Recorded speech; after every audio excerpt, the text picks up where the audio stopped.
welcome to Crawlspace. I'm Tim here today with Lance. Lance, how are you today? I'm doing very well. How are you today, Tim? I'm doing pretty well, Lance. And on this day today, as you're listening to this, if you're listening to this on release date, it is January 20th, 2021, which is otherwise known as Inauguration Day in the United States of America. So this episode, Lance, is especially timely to be released today. This interview came to us by way of our good friend and our colleague, the creator and host, the producer of the Incel Project, the podcast that is on the Crawlspace Media Network.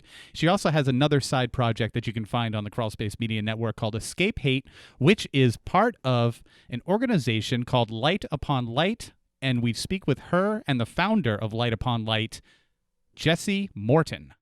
Yes, so Naama and Jesse Morton are both on this interview with us, and we speak a lot about polarization, extremism, hate, and Jesse Morton has quite an amazing background, doesn't he, Lance? Yeah, he's got a terrifying background. He's also one of the smartest people I think we've ever talked to. He educated himself while in federal prison. He was in solitary confinement for, I think he said, a year. He was sentenced to solitary confinement for a year, but convinced one of the guards to let him into the library where he studied up on law, really educated himself on socioeconomics, etc.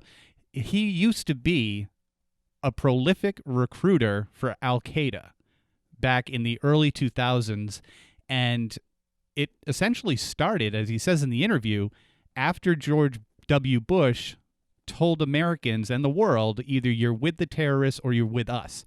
And Jesse lacked a certain identity at that time in his life, and he thought to himself, okay, well, I'm going to go with the terrorists. And he became one of the first persons, perhaps even the first person, to inform these terrorist organizations that they should be using social media like Facebook or MySpace to recruit, to have their rallies, and instead of passing out flyers, take videos and post them on this new platform that was social media. And he's responsible for a lot of that. But he's turned everything around, and he's using all of that knowledge to create a new identity for himself and to mold himself into something better. And he started or co-founded the Parallel Networks and Light Upon Light, and is also working with Naama on this podcast from Crawlspace Media called Escape Hate. And the conversation is timely because it's a little bit political. We talk a little bit about what happened at the Capitol in Washington, D.C. on January 6th, 2021, and we talk about what could happen on today, Inauguration Day. And as you're listening to this interview, Jesse has a couple of terms that he uses which opened up my mind to a lot of the mindset out there. One of them was propaganda of the deed, and the other term was identity fusion. So listen to those and look that up. A lot of what is happening today can be explained by researching those two terms. Okay, so I hope you find this interview, this conversation, as enlightening as we did. And please follow Jesse and Naama on social media. There are links in the show notes. You can check out Light Upon Light at lightuponlight.online. Thanks for listening, everybody. Check us out on Twitter at CrawlspacePod.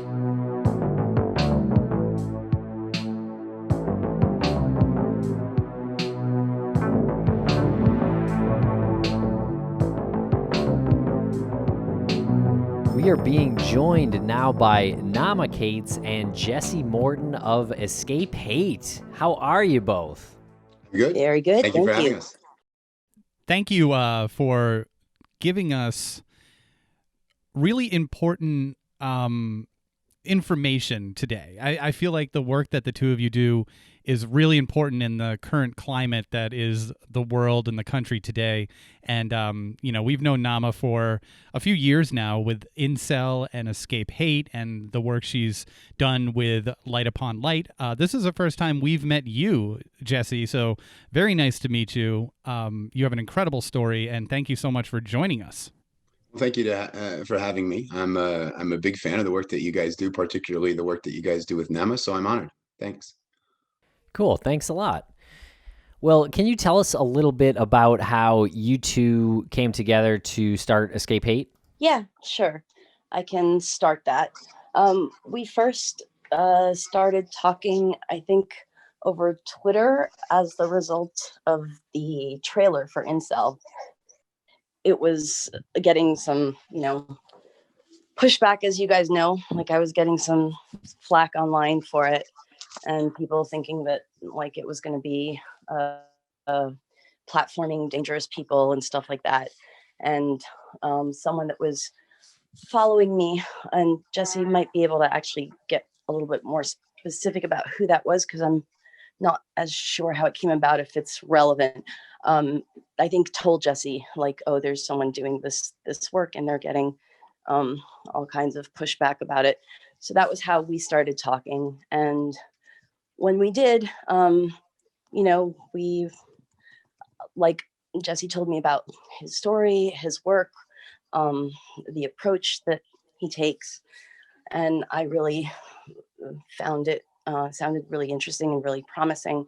And I think before episode 2, which was the Frail Pale Stale Male one, which was going to talk a bit about suicide, I decided that it would only be responsible to include some kind of resource for people who might be triggered by that subject.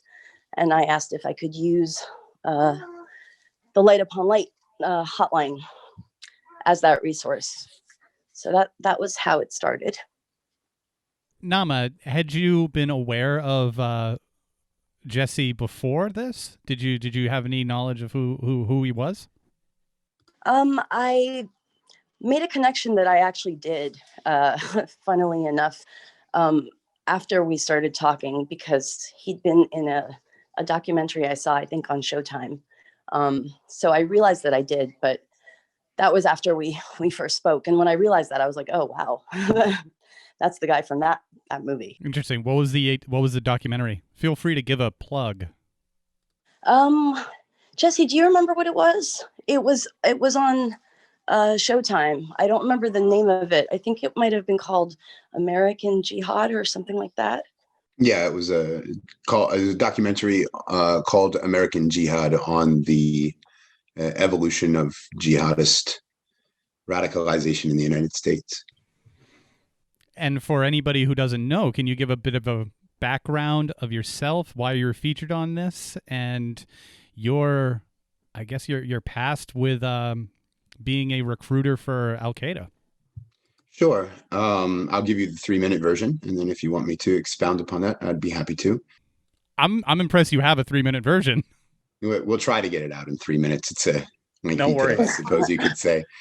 But essentially, I am, by all accounts, it should have been at least all-American. That's the title, American Jihad, because as a American that was never affiliated with any contact with the Islamic religion, but underwent my own frustrations with American society, particularly in my house, and then dealing with American culture, which can be quite traumatizing. I found myself looking for an identity, looking for meaning, looking for purpose. First founded in far leftist sort of counterculturalism, and traveled around as sort of a vagabond / hippie / drug dealer for several years, which of course did not end well, ended in addiction, ended in incarceration. And in that period, I found sort of a new sense of something to identify with. And that was the autobiography of Malcolm X, which ultimately led me to convert to Islam shortly before 9/11. I converted to Islam shortly before 9/11, and it was really beautiful because the prayer and the fasting and all of those practices sort of allowed me to gain sobriety and stability in my life. But because of the trauma and the background that preceded it, I was susceptible to recruitment, first my own recruitment, and that occurred at the hands of a Moroccan veteran of the Afghan Soviet Jihad who was living in Virginia in the US. And he sort of taught me about all of these prophecies that were coming true as far as they saw it. The Taliban had established God's law, or the Sharia, in Afghanistan, and there was a prophecy that said the black flag would be raised in Afghanistan and it would not be stopped until it reached Jerusalem. I was really anti-Israeli at the time, so it sort of resonated with my prior political affiliations and thinking as an anarchist. But the Islam gave me a complete transformation, and in so many ways was helpful. But ultimately, I gravitated when George Bush told us, you're either with us or you're with the terrorists. I was one of the few in America that said, I'd rather be with the terrorists than with my own society. and I gravitated toward more extremist interpretations of Islam, rose the ranks, and this is the period of 2003 till 2011 when I was an active extremist. And in 2003, I came on the scene and I met one of the most prolific radicalization and recruitment agencies that was operating out of London, but had an offshoot in New York City. And I came into their collective with some sort of innovative all-American ideas, if you will. I saw that the world of the internet communication was transitioning into social media 2.0. Facebook, Twitter, YouTube were on the rise. And I said, I don't know why you guys are doing in-person discussions and why you guys are doing these on-the-street rallies. What you should be doing is shooting your on-the-street rallies and recording your in-person discussions and putting them on the internet to exploit these new platforms. And so we kind of mastered that art before there was radicalization and recruitment. I guess, unfortunately, you could say that I'm the guy that's responsible for making ISIS and Al-Qaeda's message transition into a way that it would appeal to the American mindset. It was almost like jihadism on Madison Avenue, if you will. And in so many ways, we now see that same sort of evolution unfolding with regard to this concern for the far right. But long story short, in 2010, I threatened the writers of South Park for portraying the Prophet Muhammad in a cartoon. It caused international controversy. I knew the US government was going to incarcerate me. I fled to Morocco. By fleeing to Morocco to avoid arrest, I didn't realize that I would be putting myself for a year outside of the network that had sort of, we call it identity fusion or groupthink, right? So the group, the organization, the terrorist collective had become me.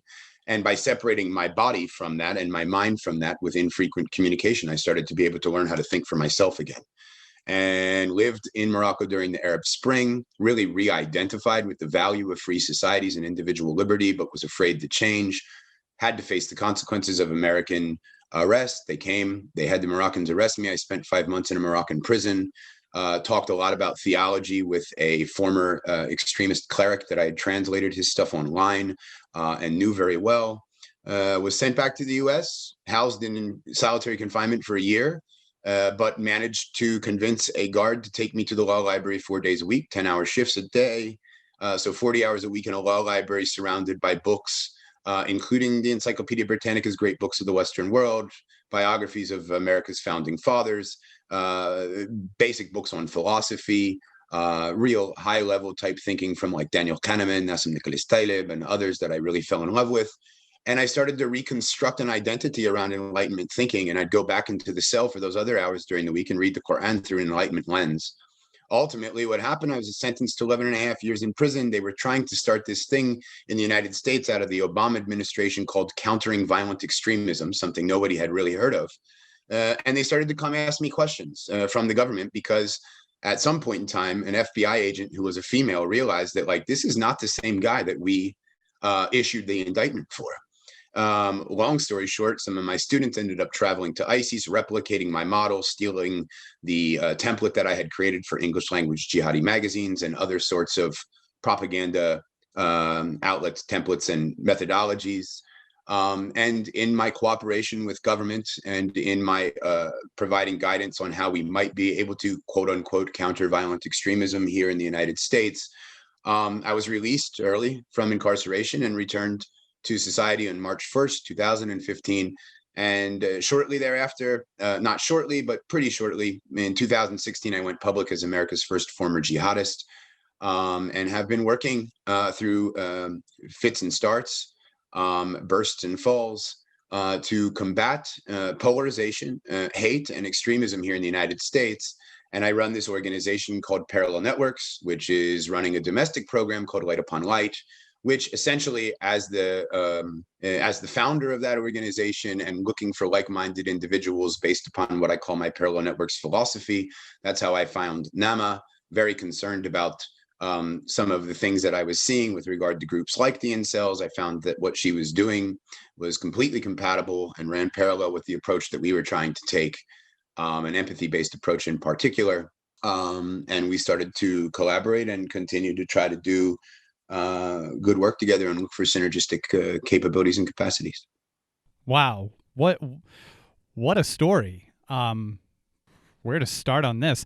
I will say, you said something in the beginning of this where you remembered how this started for you when George W. Bush said, if you're you're either with us or you're with the terrorists. And that's what made up your mind. And we're now really face to face with how words affect people and groups, especially people who are looking for an identity.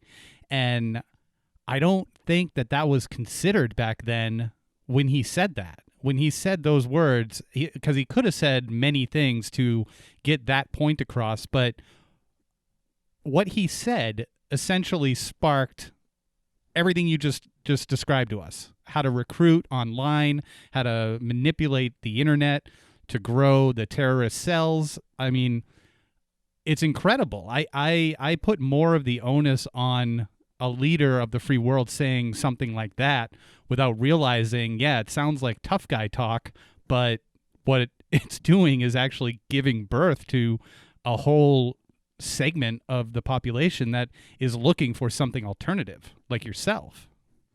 Indeed. I mean, briefly, and then I'm sure Naama has much to say on this as well. I mean, we think in terms of splitting the world into black and white. That's what we always accuse extremists of doing, right? They have a sort of bimodal line of thinking. Everything is us versus them. It's a very Manichaean perspective. But then what we oftentimes don't realize is that we ourselves do it in response. And that's the objective of terrorism and extremism. Propaganda of the deed, which has radically transformed over the years due to restrictions or lack of restrictions and spatial and temporal restriction associated with the internet. So now we're all interconnected. But like when you do that and your response is at the equivalent level of consciousness of the extremists or the terrorists you're trying to combat, what you send a message to that community is that either you support us wholeheartedly in the same black and white manner, or you belong with them. And a lot of people would like to add a lot of nuance to that statement. You're either with us or you're with the terrorists. So I might say that bringing it up to modern day, if we look at the response of the Biden administration to what happened at Capitol Hill, quote unquote, siege, and the brandishing of them as terrorists, a day after the attack, he came out and called them terrorists. And in fact, they're not a monolith, and we need to understand things with nuance, and it leaves absolutely no ability to talk over polarization. And then in final conclusion, and something we might want to elaborate on, this is what we know about the way that people react. Like confirmation bias drives our thinking. And so we're always going to select facts that agree with our worldview. And when we're told that you're either with X or you're with Y, we're very conducive to tribalistic behavior. And at a collective level, democracies can't function like that. So I will say that bin Laden had a 20-year plan to bleed the American system to bankruptcy by creating the war on terror and creating an overreaction, the likes of which George Bush gave us in the aftermath of 9/11. And his objective was not to destroy us militarily, but to lure us abroad so that we would waste resources that would exhaust our ability to care about our own people. And that as a consequence, some 15 years into that war, he predicted that there would be hyperpolarization and that democracies could not function when their societies were divided into two camps, that bipartisan or dual party democracies were very weak, as he saw it. And so for all of those reasons, I think we can end by saying we might be replicating the same mistakes we made in the direct aftermath of 9/11 with regard to our response to current conditions where there should be concern. But I don't think that the response is going to make things better as we see them unfolding in front of us. Yeah, that's pretty incredible to consider the long-term goals of someone like Osama bin Laden. I was just agreeing with you whenever I hear Jesse talk about that, about Osama bin Laden's long-term plan and how it seems to be kind of coming to fruition. It's, a little scary. Yeah, it is truly scary because everybody wants to go into a place like that and drop bombs and deploy troops, and that's how you solve it. But it doesn't matter how many troops you put in there. It's already happened. The deed is already done. Speaking of that, Jesse, you mentioned something called propaganda of the deed. Can you define that for us? Well, propaganda of the deed is the very onset of modern terrorism. It is the first ideology that meant it's conducted in the late 19th century by anarchists in Russia. And essentially their objective was that by carrying out terrorist attacks against key governmental officials, you were basically espousing an ideology which was against the power structure, and that the objective, the strategy, was to force the state to respond in a manner that would create popular support for the terrorist cause. That is something that has been sort of outdated, because now we have propaganda. The deed is essentially a strategic communication because of the broad reach that modern communications facilitate. But one of the things that we look at in the realm of terrorism studies is waves of terrorism, and it starts with anarchism. And we can always see these waves. It was, sort of liberation movements, anti-colonialist movements in the 50s, and we saw this with fascism, and we saw this with other components of extremism. And then we had this shift in 9/11 to a religious fundamentalist version of it, and 9/11 would be considered propaganda of the deed at the most extraordinary sense that most have a recollection of in our modern history. Well, I was actually, I don't have much to add about propaganda of the deed, though. I've been learning a lot about it and learning a lot from Jesse. But just going back to, what Lance's question about hearing a world leader make a certain kind of statement and people writing it off as tough guy talk or whatever else they do. There's obviously some of that going on right now. There's been some of that going on for the past 4 years that Trump's been in office. And I think most of us, probably most of the listeners, would probably look at that statement and, see how it could be referring to Trump's sort of very rude talk and brash statements. And one thing that I've been sort of learning by working with Jesse, studying the subject and working with my group, the incels, and dealing with the feedback I get, is that, there's also an equal sort of, as Jesse would refer to it, reciprocal relationship between both sides. There's an onus on the other side too. There's the kind of language we use about, I think it began with, the basket of deplorables comment, and this idea that half the country are stupid or ignorant or less than. And that's been going on in the mainstream media for the entirety of the administration, and it's not helping matters. And you were talking about sort of partisan politics or behavior, and how can we get out of that, I guess, is my question. Well, I think as media, we have a big responsibility. I think a lot of it does come from media. I think that the way that things are covered, as Jesse said, Web 2.0 and the internet and social media certainly kind of accelerates things by lifting up the most controversial material because it gets more reactions from people. But it's also the idea of clickbait and of the 24-hour news cycle and of painting easy stories. The whole, you're with us or against us narrative is a very easy and kind of natural and comfortable one for the tribal human brain to embrace. It's very easy to get caught up in something like that, especially if you don't have much faith in your government, in your society, for whatever reason. And I think people right now, those people that, stormed the Capitol are, they have what I would call misplaced anger, but it comes from all kinds of factors of feeling like, they're left out of society, that things economically aren't very promising, that kids now aren't doing as well as their parents were or as well as they expected to be. You see that on both sides. So there's this anger, and people think that what they're doing is targeting the elites, the institutions, the rich people, the powerful people, but it ends up just pitting them against each other. Yeah, I would jump in there real quick and just continue in that vein. I think that one of the positive things about what's gone on over the recent years is that everyone, left and right, that particularly amongst the youth, has appetite for alternative media and is not considering the mainstream conglomerates that tend to, control most of the information that we see as as appropriate or as interesting. And so there's massive appetite for alternative information. The problem is that what we see formulating is echo chambers on both sides, where there's no ability to build bridges and to paint nuance. Like, it's also not just our nature to be tribalistic, but it's also our nature to appreciate simplistic narratives that have clear heroes, clear villains, and clear quests. And everyone sees themselves on a quest on the left to address structural racism and whatnot, on the right to preserve something that's being taken away from them.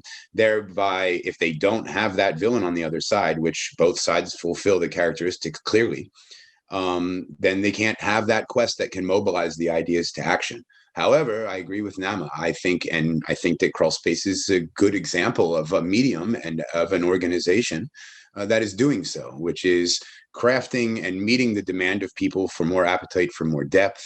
Using podcasting as a medium that has evolved is really fascinating, because I think one of the main reasons it has evolved, even like Jordan Peterson on YouTube and phenomena that are similar, is that people are just tired of the overly simplistic narratives that are fed to them by the corporate conglomerates that basically view them as human beings reduced to what can we induce you to spend with the commercials that appear between this small clip that is describing you or emphasizing that you should be a human being competing for limited resources and pursuing your own interest, and that it's perfectly normal to behave that way. I think art that adds nuance gets above and beyond that, and I think that the demand for substantive media is actually something that we should be optimistic about and fulfill a need in that manner. And that's basically what Naama does and what you guys do, and to some degree what we do as well. Yeah, definitely. And I'm curious about how you think, or your opinion on how ego plays into these conversations, from identifying that at one time you did not have a sense of belonging, so you had to join a particular tribe, to identifying the fact that you, as a American citizen, are supposed to be a consumer. I feel like ego has a lot to do with people getting over the fact that you're kind of being used. And when I say you, I mean like the public, like the general public. How do you feel like ego plays into all of this? I mean, I think that from a Freudian sense, the concept of ego is interesting because of the psychoanalytical correlation to like sexuality and the over-sexualization of why we do what we do. But I think mostly that's like resonant with regard to the evolution of marketing and the way that psychoanalysis and the cigarette sticks of the women and empowerment and these messages kind of mold who we are. But I do think that like when you're surrounded by media and by a culture that feeds an ego that's really closer to trying to get you to act like you're in accordance with the dark triad, if you will, like the narcissism, Machiavellianism, and psychopathologies that are associated with a dark triad, you're feeding a culture into your society that is unhealthy. And a lot of people that are counterculturalists that grow up, and let's say you don't come from the 10% of our economic class that, predominantly control the wealth, and you're from amongst working class peoples, you're like, these people, everybody kisses their ass because they have money and they have prestige, but they're not like intelligent and they have no depth. And so there's like this way where you can satisfy your ego without the stability and the wealth of the predominant class, as a working class kid like I was, where you can just tune out of the culture in its entirety and find meaning and significance first in ideas. And then in today's day and age, people that are thinking like you're thinking with regard to your rejection of the mainstream society, they create a system that gives you a hell of a lot more than a sort of an egoistic approach of your circumstance that's revolving around sort of that whole over-sexualization of things or tempting the emotion. And they start to give you things that look like, oh, life is about just more than what you can consume and what you can achieve. It's much deeper than that. And then for extremists, it's like, in order to get to a state of society that's deeper than that, we kind of have to destroy what exists right now. And that's where you begin that slippery trek towards like the end justifies the means type thinking. But like ego's a big part of it, because we all have a need to be recognized. We all have a need to feel significant, to find community, and to be loved. Unfortunately, in a society that tells us we're supposed to pursue our own selves, the culture that we've created is not conducive to a lot of people in our society realizing that. And unfortunately, while it hurts, I would say that that is essentially what led me down a path of drifting along, traumatized, trying to find purpose and meaning. And I probably would have latched on to anything that came my way. I like to say that if I was born in the 70s, I probably would have been handing out pamphlets on factory floors, right? It's just the context. And in the context of the war on terror, I chose the big bad jihadist. Maybe even today I would have chose the big bad right-wing extremist, but it's something to basically say, screw you, your way of thinking is wrong, and you guys serve your own interest, and we're going to tear you down. And that feeds your ego substantially. You feel like you're rising up against oppression, and you're feeding yourself. And then when people like you and retweet you now, back then in the day, it was how many people show up to your lecture, whatever the case may be, you start to feel like you have power. For the first time in your life. And it can be really invigorating and empowering. Yeah, that certainly happens a lot with incels. And you talk about ego and about our current culture and about the role that social media plays.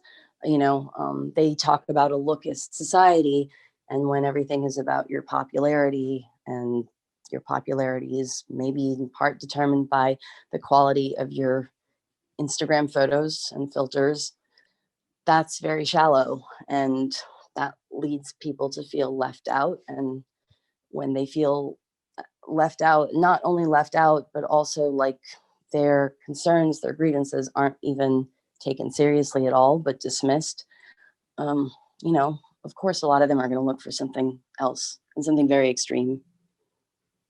How do conspiracies play into this? Well, I'll start, and then I'll pass it over to Jesse. He could probably talk a lot more eloquently about it.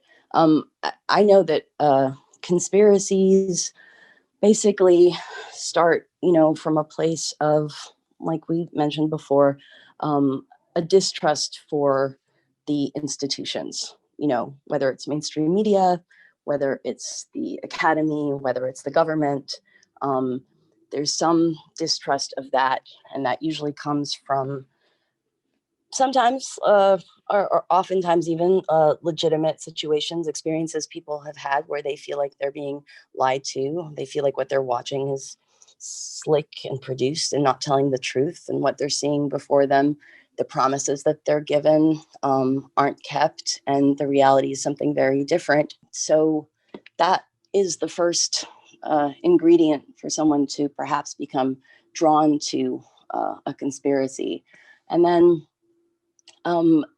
conspiracy theories themselves usually, both, in my opinion, oversimplify and really overcomplicate stories to where there is a designated enemy, some cabal of people, whether it's like royal families or Knights Templar or whatever it is that people talk about, having all kinds of hidden, shadowy powers. And that's, when you think about it logically, that's actually more complicated, but in sort of an emotional narrative sense, it's simpler. Like, rather than all these complexities of, economic reasons and professional reasons and geographic circumstances, and the process of, we talk about COVID, the process of why a vaccine might take a long time to develop, et cetera, rather than looking at all of these complexities, it's easier to just point to this one sort of group that is controlling everything. And so that can be seductive to people. Yeah, I mean, I echo what Naama says, and it basically provides some comfort in conditions of uncertainty. So people open up to conspiracy theories when they are living under mental, cognitive conditions of uncertainty, whether that's socioeconomic, or whether that's just political context, or whether that's just with regard to the culture not feeding their spiritual nourishment.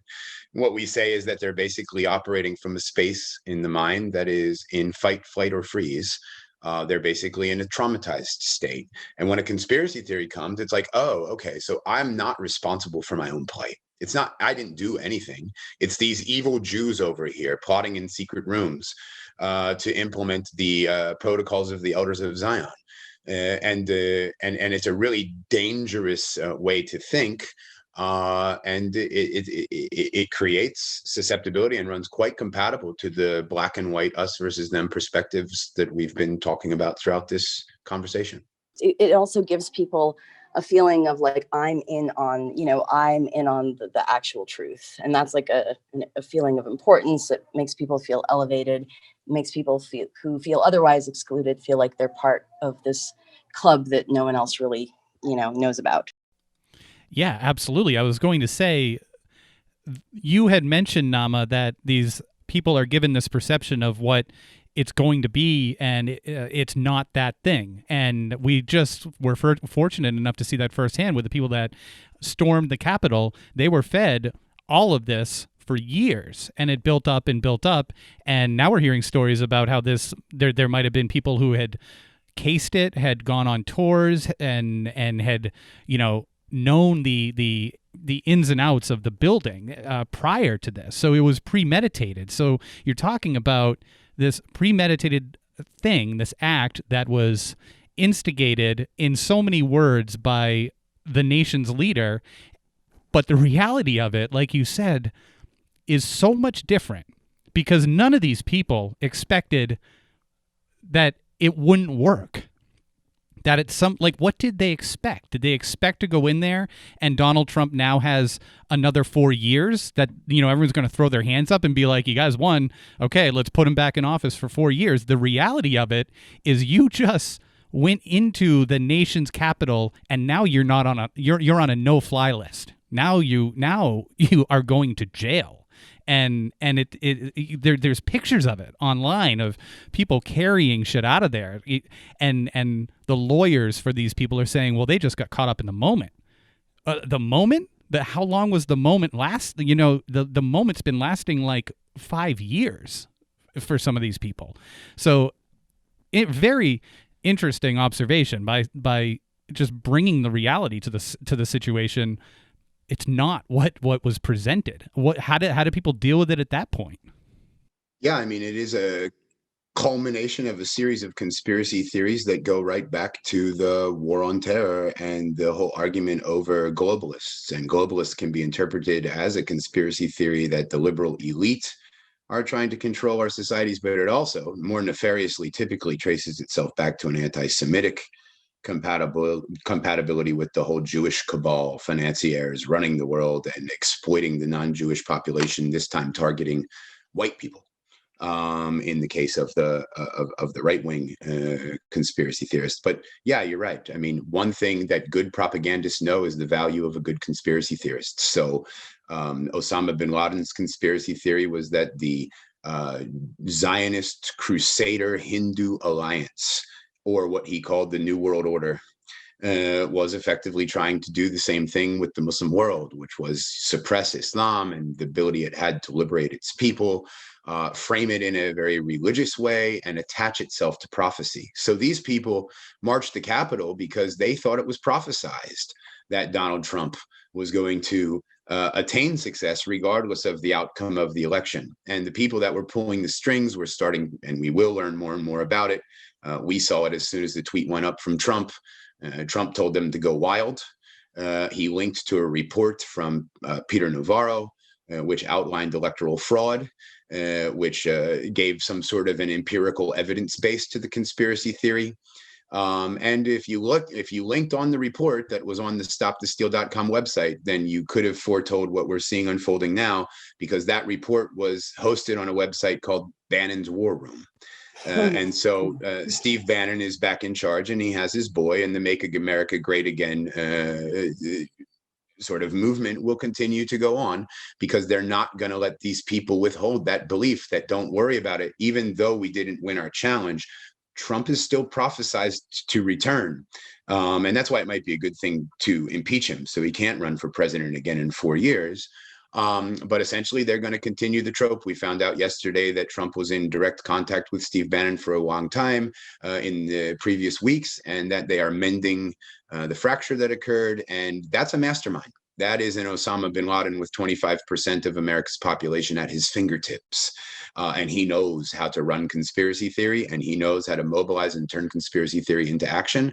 And we saw that. I mean, the reason that those people were casing the Capitol, and the reason that some fringe adherents in that movement were embedded in that movement, we heard from the Proud Boys that they weren't going to organize on their own, that they were going to blend in. And that's because they knew they could push the crazies to do what they wanted them to do. And they became puppeteers in the process. And that's becoming clearer and clearer throughout the day. The question is, how do you respond to that? And the answer is certainly not in the way that we're doing right now. How is the cult of Trump able to identify with a section of people who would otherwise have absolutely nothing in common with somebody like Trump or the Trump family? Well, I mean, for starters, it's the idea of an outsider. We don't trust the political establishment, and this is an outsider. He doesn't talk like they do. We don't trust that's like, sort of telegrams, teleprompter speeches. And this is someone who tells it like it is. He also has a story of being, a self-made businessman that people can relate to. Even people that seem to have wildly different values from him, and I think it's important to mention like this QAnon phenomenon that's going on, because QAnon is something that I think started off, it's not nefarious in the way that some of these other conspiracy theories are, or it doesn't seem to be directly. And it can draw in like women and mothers and people concerned about children, because the story is about children, about pedophilia. And so if you link Trump as the sort of savior of these children, and that might seem like a big stretch to do, but to people who've been following this story, that's the story. I was listening to the last episode of Escape Hate, and I'm pretty sure you all recorded that before the Capitol riot and what happened on January 6th. In that episode, Jesse, you were talking about how this polarization is going to get worse. You sort of predicted that, and then we saw that.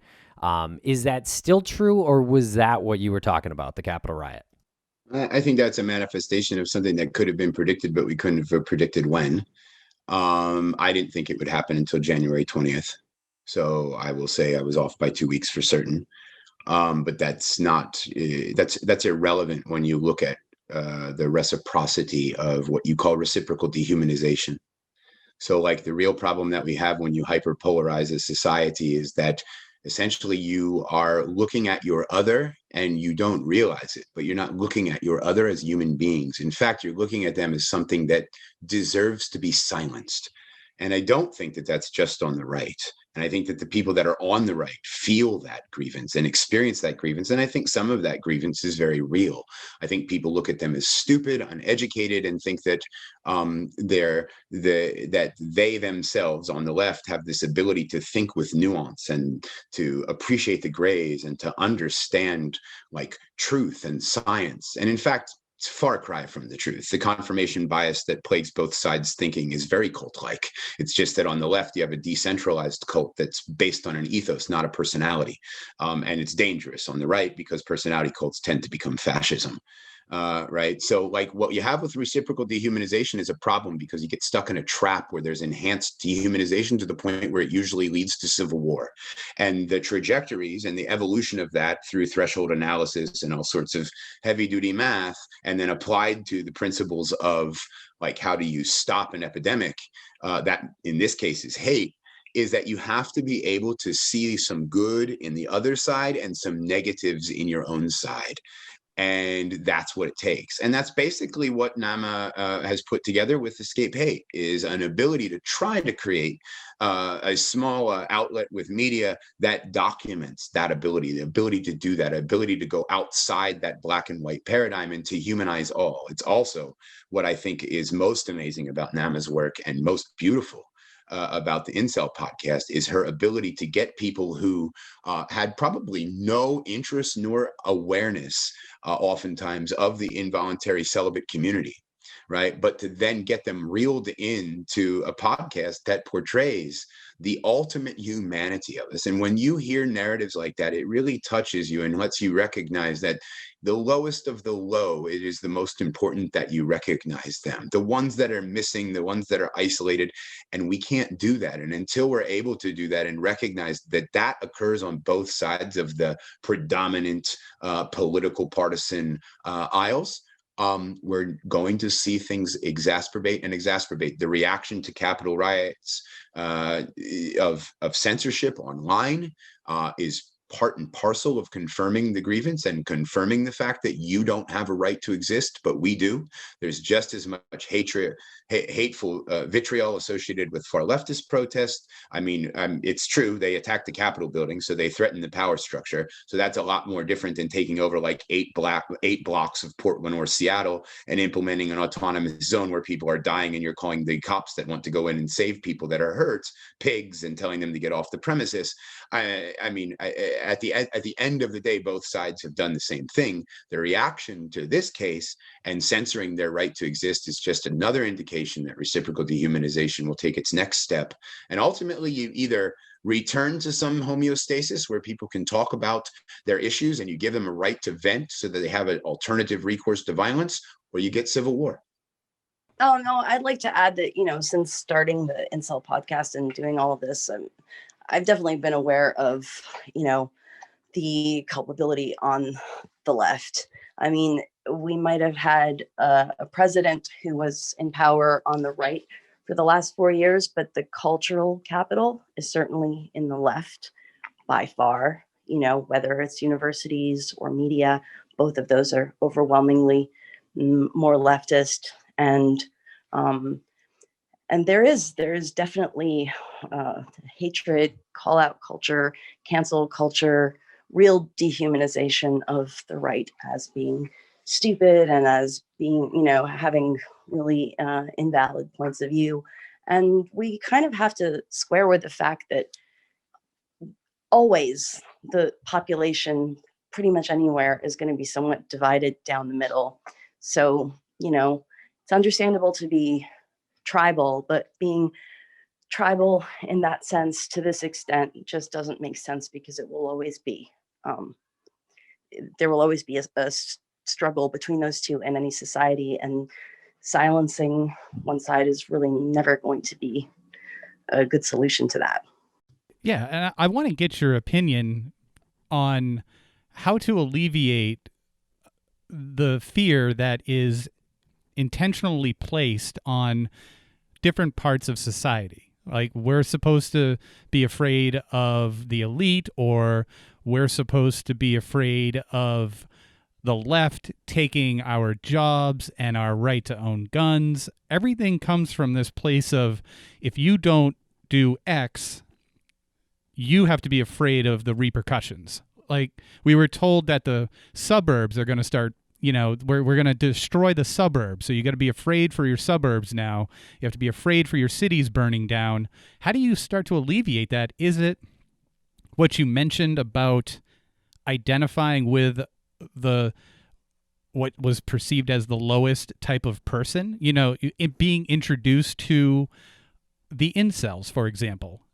We were, are we supposed to be afraid of the incels? And then you introduce us to incels and you realize this might not be the fear that was originally told to me by mainstream media. What's your opinion on that? I'll let you take this one mostly. Jesse, just want to mention that, I think that that's definitely a start, and that's some credit to the Crawlspace listeners for being as open-minded and curious as they've been, because, not everyone has reacted to the podcast the way some of these listeners have, and they've been really great.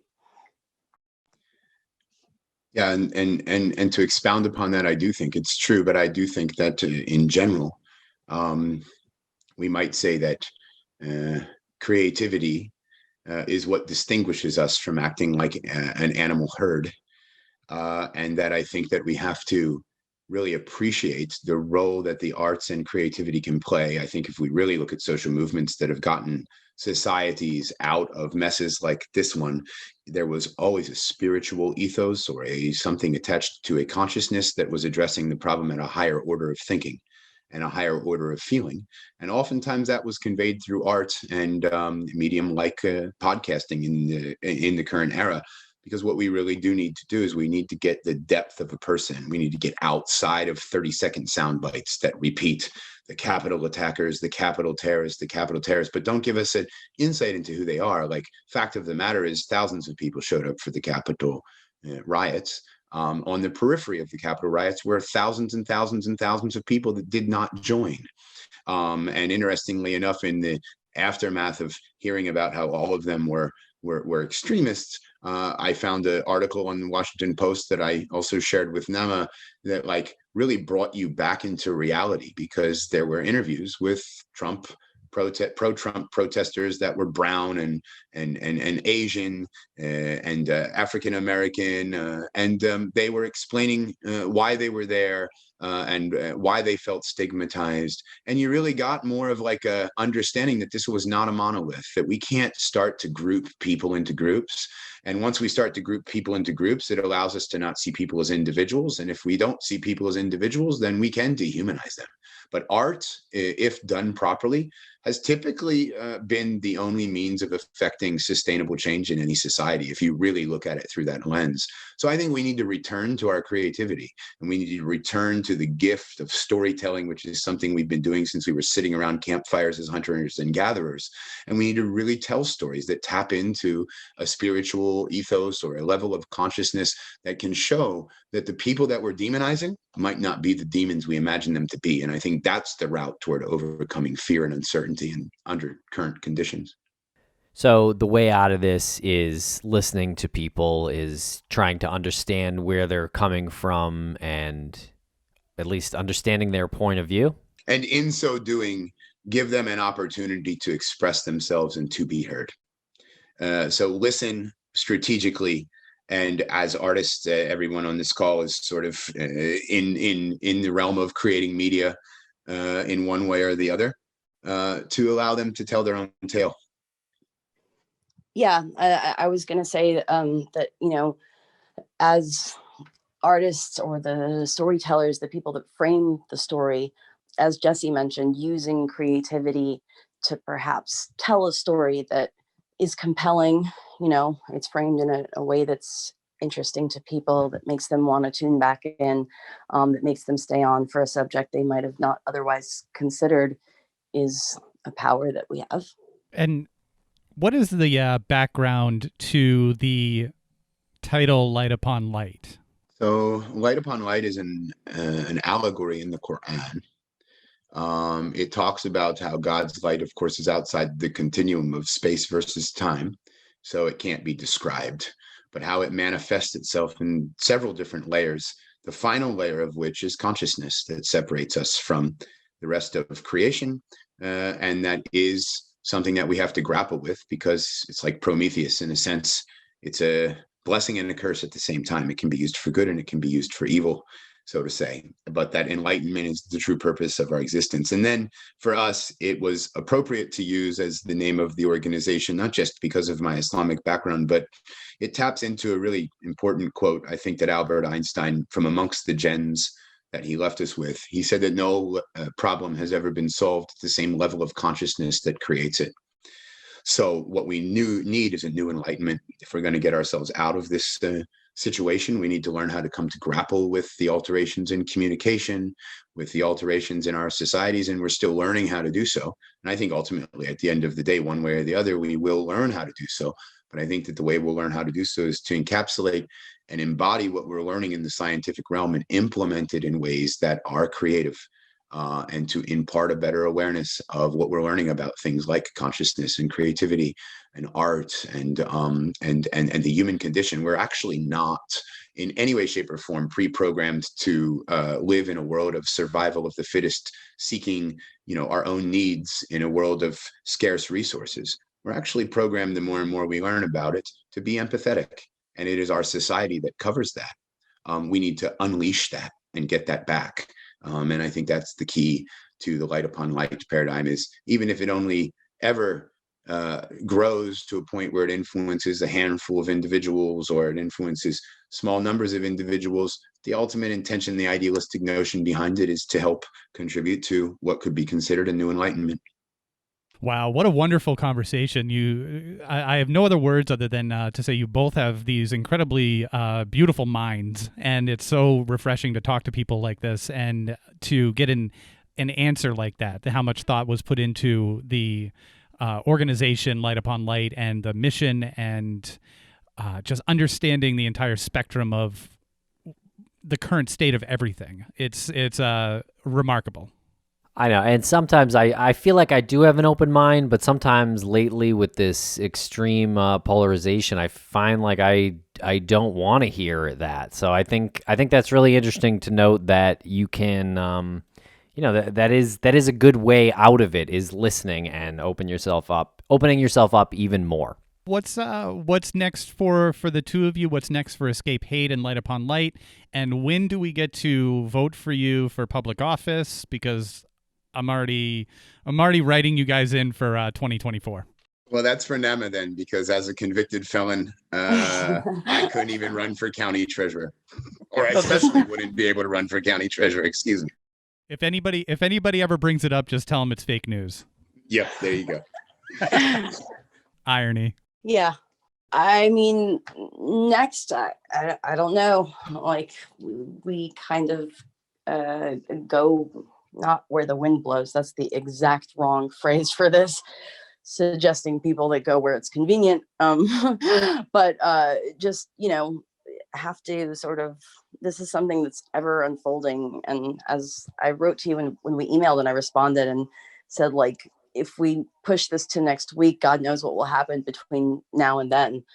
That's what it feels like right now. Like, there's a new crisis every day. So, that informs the direction that the organization takes. I think, Jesse, if I'm not sort of mistaken about that, but we have for the podcast, we've got a few lined up and coming that are going to be very enlightening and also, in my opinion, uplifting and moving, as they always are. And Jesse, I'll let you finish it off. I mean, Naama summed it up. I mean, we don't like to be reactive. We like to be proactive and stay on mission. With Escape Hate podcast, we're going to wrap up a 5-part series where I conversate with people that will represent sort of the hubs in the network that we're trying to build to address these concerns at a domestic level. So we've had on Eldridge Jackson from Inside Circle, who was supposed to do life in prison and now runs an organization dedicated to getting incarcerated men, to touch their humanity, transition that into the conversation with Ryan Lurie, former right-wing extremist that you mentioned, Tim. And then we'll go forward now with conversation between myself and Tony McAleer, another former right-wing extremist, a conversation with myself and Hope Hyder, whose father was killed by a white supremacist, and then a conversation with myself and Daryl Davis. Yes, which you've also already heard Daryl on one.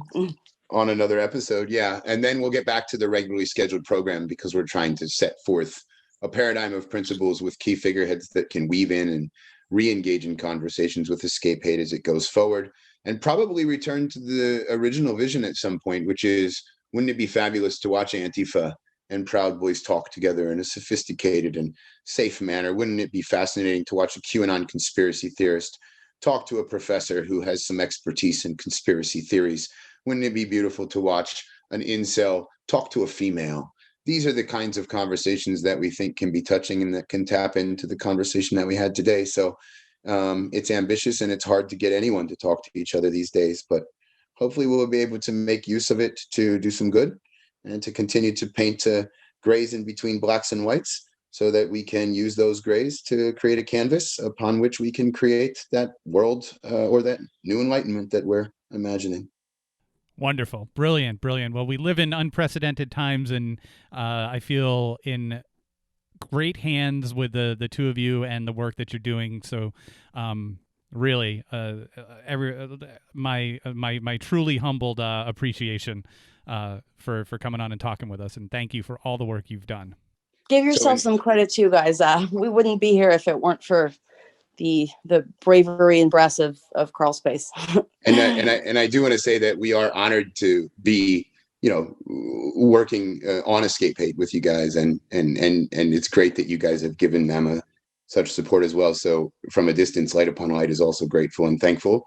And I think that what we should do is use my propaganda skills and your guys' media skills to maybe make Naama a presidential contender in 4 years. Oh God, no. Worst nightmare. Well, very cool. Thank you so much. I really appreciate all the kind words, and yeah, what you guys have done and are doing is really admirable. So please keep it up. It warms my heart just hearing about it.